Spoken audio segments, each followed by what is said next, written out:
Okwa ọzọ. Okwa ọzọ. Another position.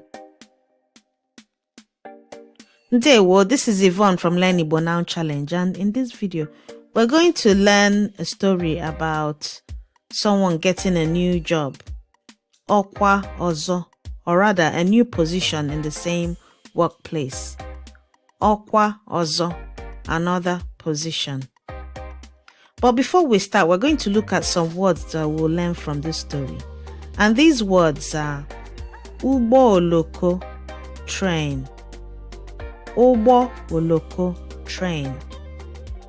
Okwa, okwa, position or post. Okwa, okwa, position or post. Ọzọ, ọzọ, another. Opinte, opinte, head or earphones. Ịgba mbọ, ịgba mbọ, to strive or to work hard. Ready? Let's begin. Ka anyị bido.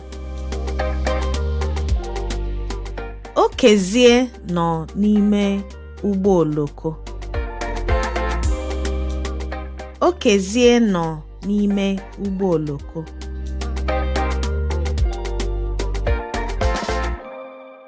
O si ọrụ abata.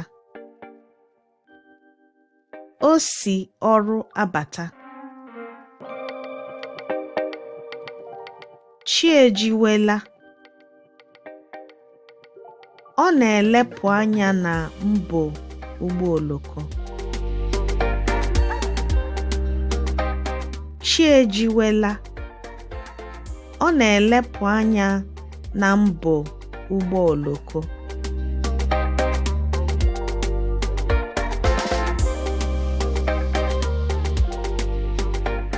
Mana ọ naghị ahụ ihe ọbụla. Mana ọ naghị ahụ ihe ọbụla.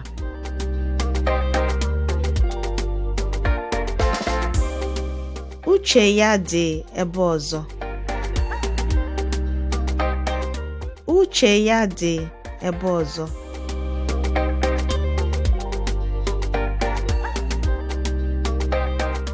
Ọ naghị anụ mkpọtụ na-eme n'akụkụ ya.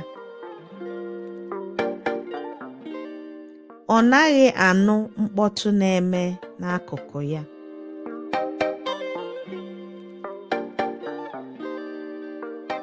Ọ kwụnyere opi ntị na ntị ya, na-ege egwu. Ọ kwụnyere opi ntị na ntị ya, na-ege egwu.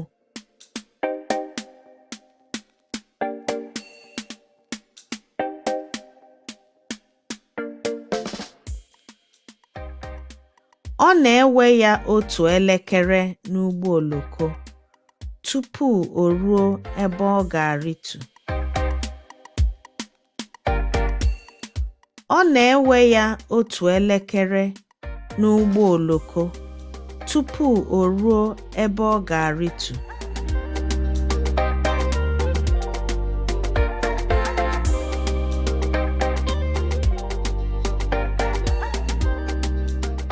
Obi dị ya mma. Obi dị ya mma.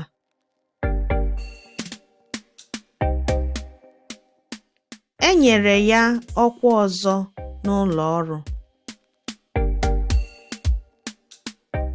E nyere ya ọkwa ọzọ n'ụlọ ọrụ.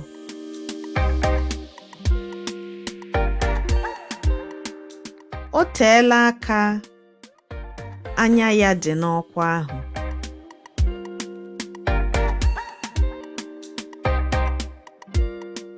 O teela aka anya ya dị n'ọkwa ahụ.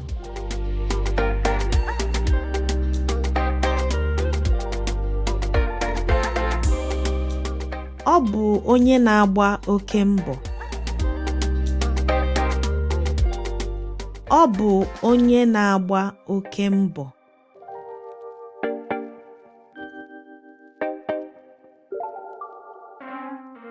Ụgwọ ọnwa ọkwa a bukwara ibu. Ụgwọ ọnwa ọkwa a bukwara ibu. And so before we end, we'll go through the words we've learnt in this story. And these words are Ụgbọ oloko, train.